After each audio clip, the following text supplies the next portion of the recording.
Hello everyone, welcome back to new lecture session. जैसे कि last lectures में हम डिस्कस कर रहे हैं ग्लाइकोलिसिस, क्रेब्स साइकिल। आज हम रेस्पिरेशन का लास्ट स्टेज डिस्कस करने वाले हैं, जो है इलेक्ट्रॉन ट्रांसपोर्ट चेन या सिस्टम। ओके, तो चलिए स्टार्ट करते हैं। जैसे कि लास्ट लेक्चर यानी कि क्रेब्स साइकिल में हमने डिस्कस किया था कि कौन से एनर्जी पोटेंशियल्स बने थे। हमने डिस्कस किया था वहाँ NADH बना था, FADH2 बना था, ATP बना था, ATP/GTP हमने ऐसे देखा था, है ना। तो अब ये जो एनर्जी पोटेंशियल्स है, ओके, ये प्रोटॉन कैरियर्स हैं। प्रोटॉन कैरियर्स जो हैं वो आगे की तरफ कहाँ जा रहे हैं? अब ये जाएंगे इलेक्ट्रॉन ट्रांसपोर्ट चेन में। वहाँ इलेक्ट्रॉन का ट्रांसपोर्ट होगा, फ्लो होगा, ठीक है। उससे कुछ प्रोटॉन्स रिलीज होंगे, ये इलेक्ट्रॉन्स जो हैं फ्लो होकर फाइनली H+ आयंस का कंसंट्रेशन ग्रेडियंट बनेगा, और उस H+ आयन को जब फिर से वापस मैट्रिक्स में बुलाया जाएगा, वहाँ जनरेट होगी ATP। तो सारा काम किसके लिए हो रहा है? ATP जनरेशन के लिए हो रहा है। तो चलिए वन बाय वन देखते हैं। इलेक्ट्रॉन ट्रांसपोर्ट चेन या सिस्टम के चलने के लिए जो लोकेशन है वो पहले देख लेते हैं। मैंने आपको कहा है लोकेशन काफ़ी इम्पॉर्टेंट है। लोकेशन है इनर मेम्ब्रेन ऑफ माइटोकॉन्ड्रिया। जब मैं कह रही हूँ इनर मेम्ब्रेन ऑफ माइटोकॉन्ड्रिया, तो आप सबको इमेजिन हो जाना चाहिए माइटोकॉन्ड्रिया के दो मेम्ब्रेन है, इनर एंड आउटर, ठीक है। और बीच वाला जो स्पेस है उसको हम कहते हैं इंटरमेम्ब्रेन स्पेस। वो भी यहाँ काम में आएगा, उसका भी यहाँ यूज़ है इंटरमेम्ब्रेन स्पेस का। लोकेशन हमारा इनर मेम्ब्रेन ऑफ माइटोकॉन्ड्रिया है, ठीक है। और इलेक्ट्रॉन ट्रांसपोर्ट का मेन पर्पस क्या है, काम क्या है, क्यों हो रहा है, ये क्यों चल रहा है? इलेक्ट्रॉन को ट्रांसपोर्ट करना, ठीक है। इलेक्ट्रॉन को ट्रांसपोर्ट करना कहाँ से कहाँ तक? NADH और FADH2 से लेकर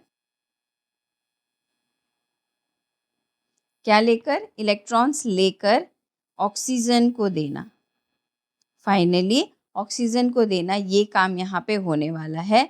और इसी प्रोसेस में H+ जनरेट होंगे, जो कि ADP प्लस इनऑर्गेनिक फॉस्फेट को कंबाइन करके ATP बनाने का काम करेंगे। ये मैंने आपको आउटलाइन बता दिया। अब जाते हैं डेप्थ में, ठीक है।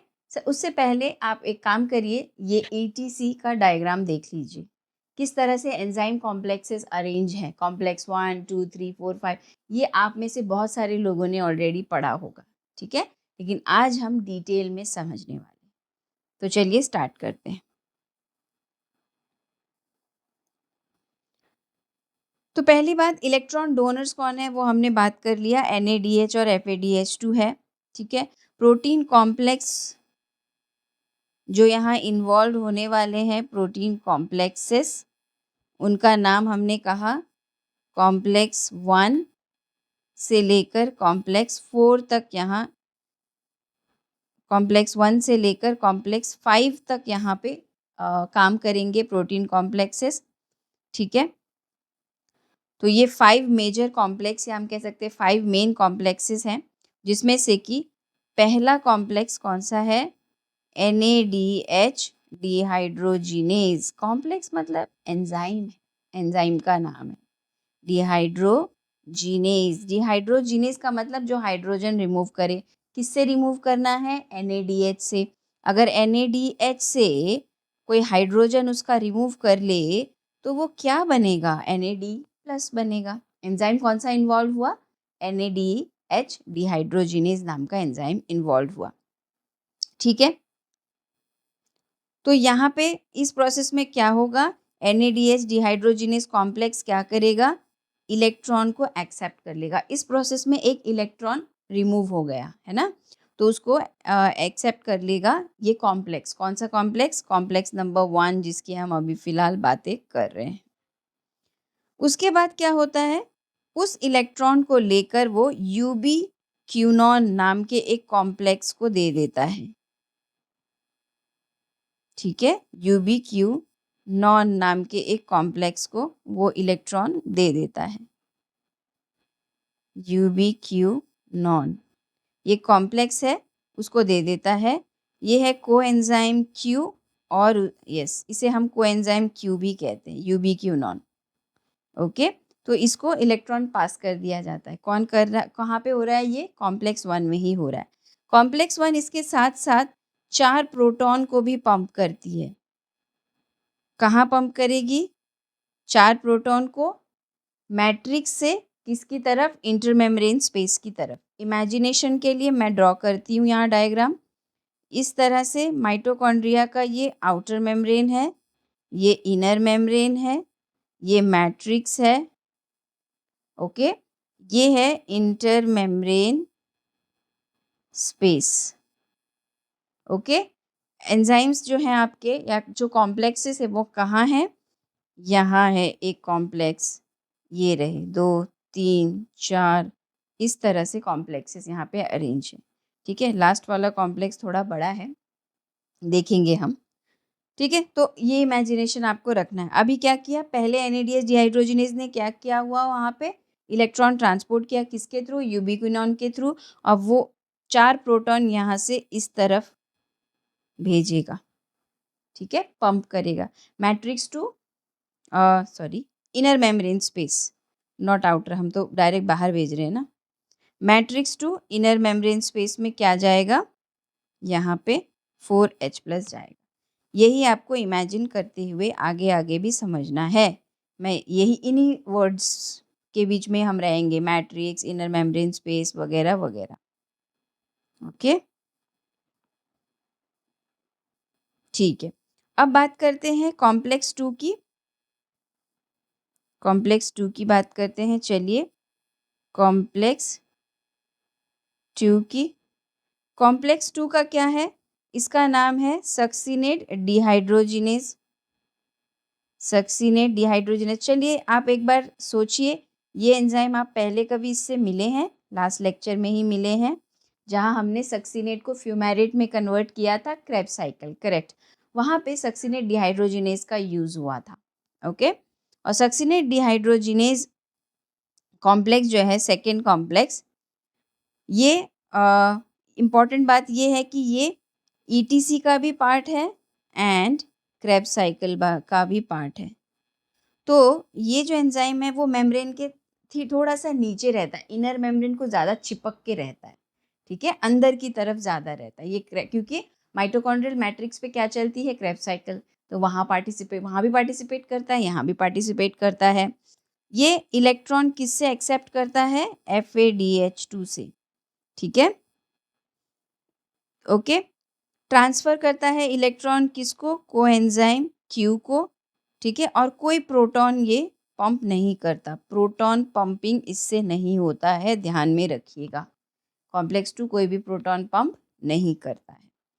जो NADH और FADH2 अभी ये दोनों ने एंजाइम ने यूज़ किया, वो कहाँ से आया? वो क्रेब्स साइकिल से आया।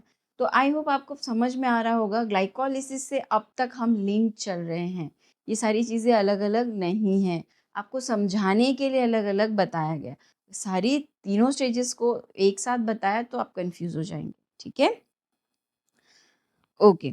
अब नेक्स्ट कॉम्प्लेक्स के बारे में अगर हम बात करें, उस कॉम्प्लेक्स से पहले, ठीक है, नेक्स्ट कॉम्प्लेक्स हमारा कौन सा आएगा? Complex number 3।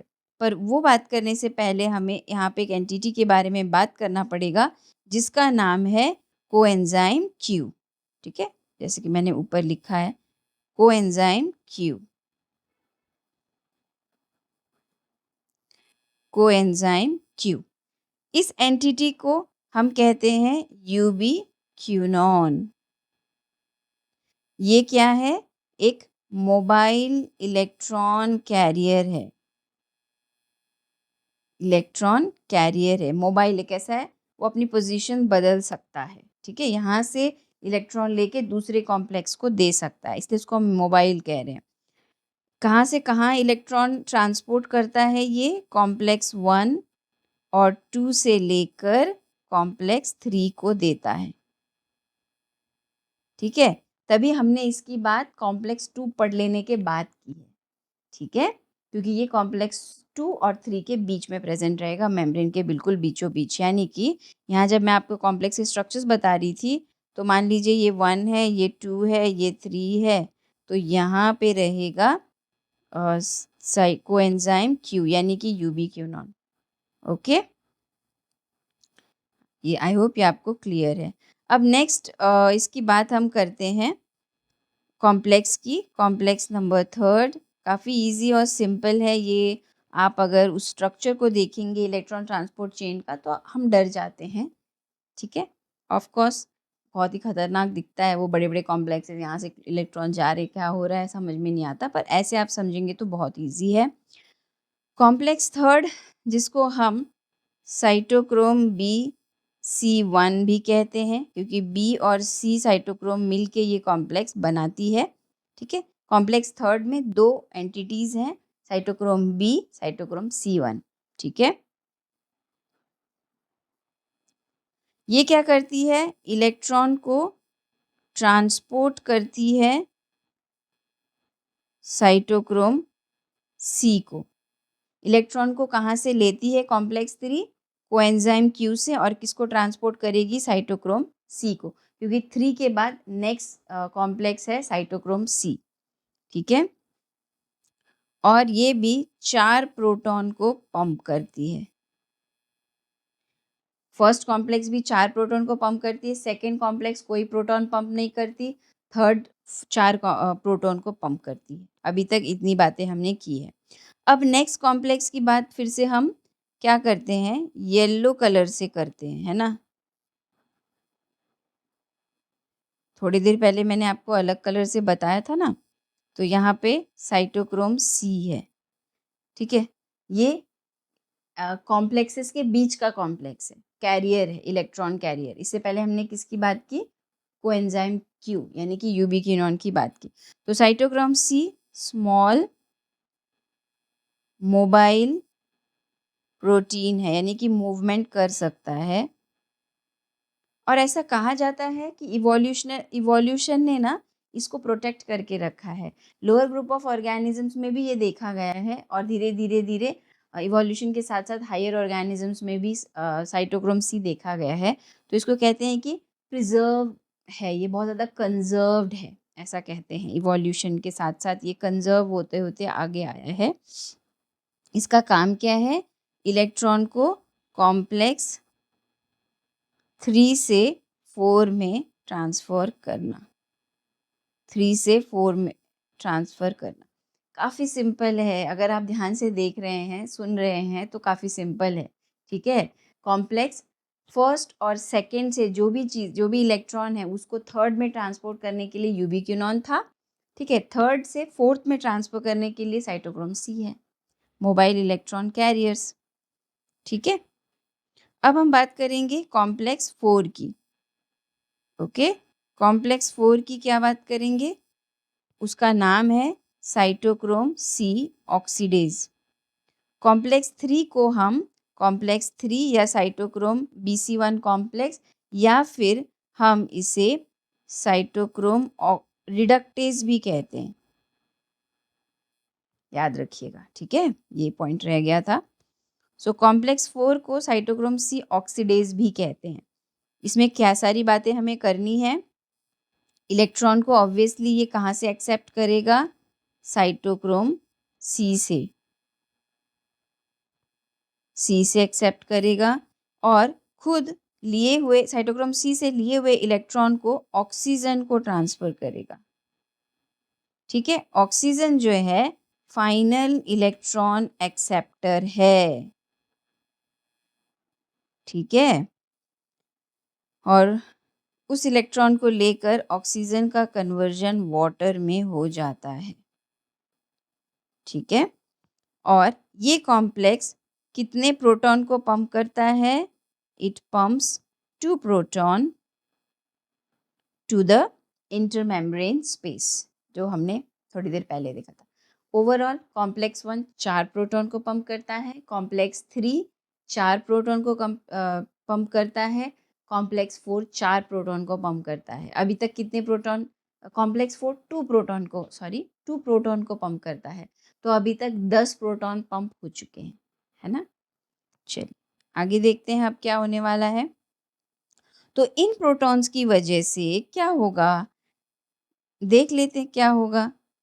इंटरमेम्ब्रेन स्पेस में इन प्रोटॉन्स की वजह से मेम्ब्रेन इंटरमेम्ब्रेन स्पेस में H+ की जो कंसंट्रेशन है वो बढ़ जाएगी, ऑब्वियस सी बात है।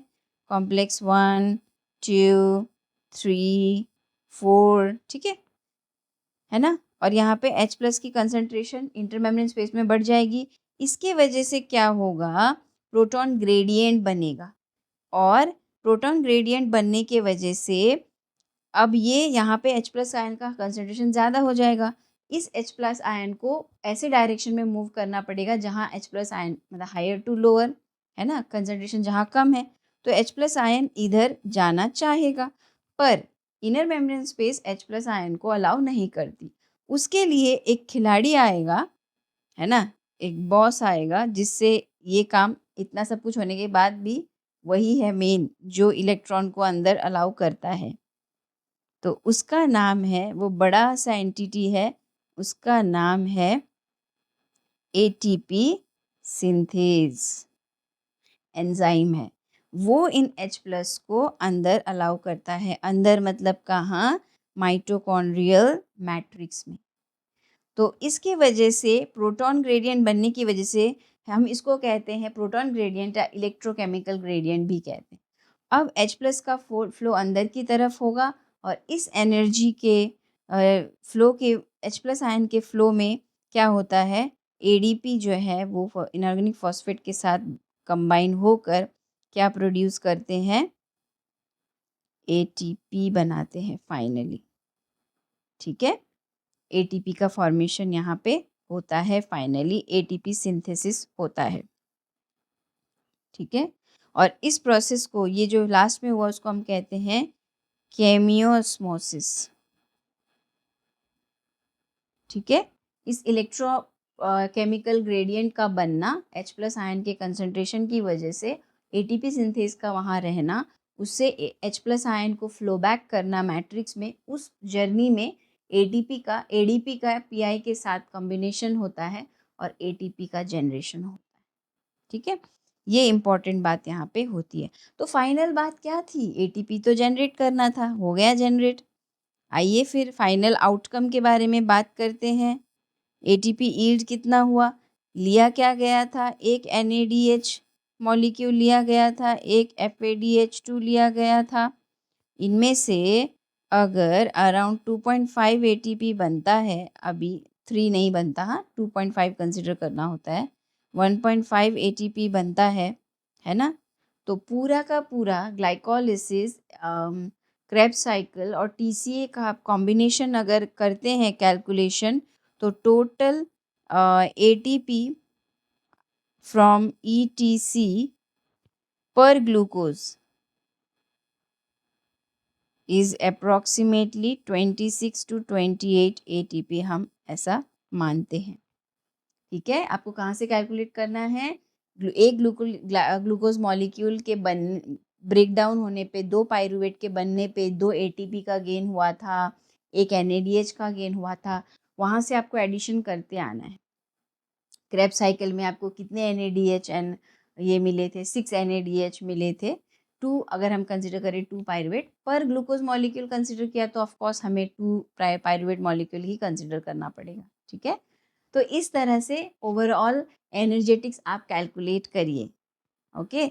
देखिए आप कितने NADH आए, अगर आप ये सारी चीज़ें खुद से होकर देखेंगे तीनों लेक्चर्स में से, कहाँ कितने NADH2 FADH2 और ATP GTP मिले हैं, ATP GTP को आपको एक ही ATP कंसिडर करना है, ओके। अब टोटल कैलकुलेशन करिए, क्या ये अराउंड 26 to 28 ATP आ रहा है, अगर आ रहा है तो आप कॉन्सेप्ट समझ चुके हैं, ओके। अब मिलते हैं हम नेक्स्ट लेक्चर वीडियो में, तब तक के लिए बाय बाय, थैंक यू।